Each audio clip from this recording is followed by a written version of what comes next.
Welcome to Dice at Arms. I am Reese, and on this channel I'll be playing Para Bellum's Conquest, the last argument of kings.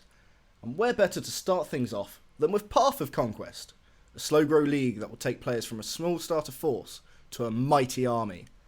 I have decided to go with the 100 Kingdoms.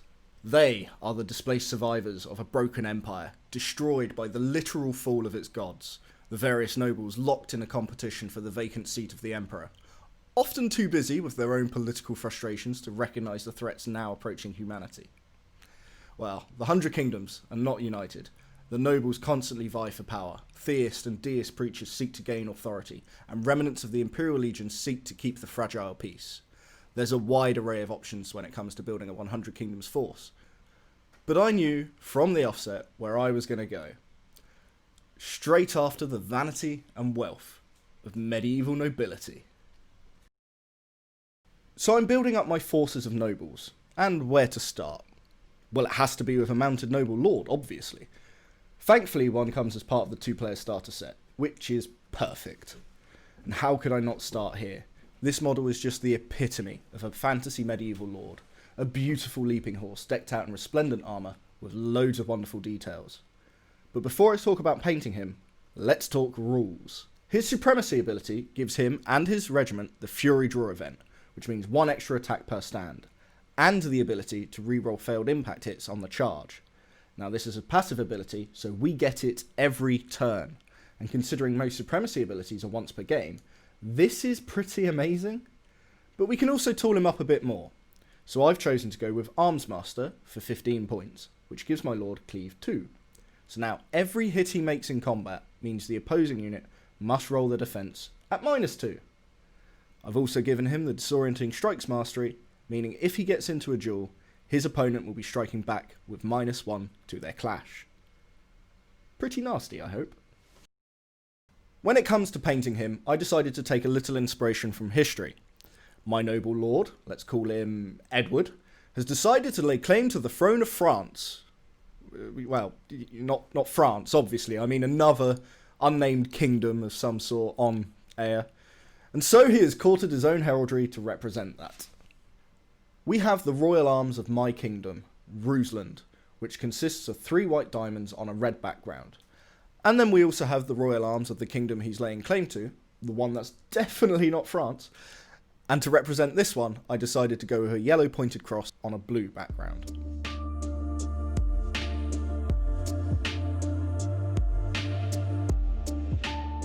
In Conquest, characters must be attached to regiments, and, as a cavalry unit, this noble lord must go with a cavalry regiment. But the household knights are restricted, meaning I must first select a mainstay regiment. I'll be taking 3 stands of men-at-arms. They'll be expanded upon later as we escalate in points, but for now they'll give me a core to work around. I'd also normally consider giving them a seasoned veteran, which gives them the Bastion Draw event, but at just 500 points I haven't got many to spare, so we'll keep our little company here at its most basic option. Design-wise, the models look great, though I have had to do a little chopping of arms here and there just to give myself some more posing options. For painting, I've decided to go with reds and whites, partly because the colours contrast nicely, and mostly because, well, I'm English, and so I decided part of my design will be St. George's Cross. The other part of my design is going to be the arms of Rusland. This represents that while they are mercenaries and can be found fighting even for other kingdoms, they will not take up arms against their homeland. If you want a historical reference for this, it's White Company. While we're talking about mainstay units, I'm actually going to choose another one in the form of mercenary crossbowmen, and this will give me some ranged power. Now while these guys can only shoot up to 20 inches, they do get armour piercing, which means any enemy hit by this unit will have to roll their defense with the values decreased by 1. I've gone really nuts painting these guys. I've done them all individually to represent that they've bought their own equipment. It's a bit messy, but hopefully it gives the look of, well, something befitting the term mercenaries. And now, we're finally onto the unit that made me choose the 100 Kingdoms. The Household Knights. They're wonderfully sculpted and really detailed models. The scale that Para Bellum have used just gives them a load of presence on the battlefield.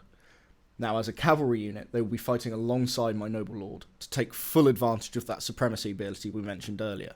As cavalry, they're also a fast-moving unit, meaning I can move around the board, hopefully getting involved in key areas to score objectives, or flank an enemy unit looking to engage one of my other regiments. As knights, each is looking to prove his importance and displays his own heraldry proudly. So, like the madman I am painting each one individually, though they're all incorporating the arms of Ruslan to represent their loyalty.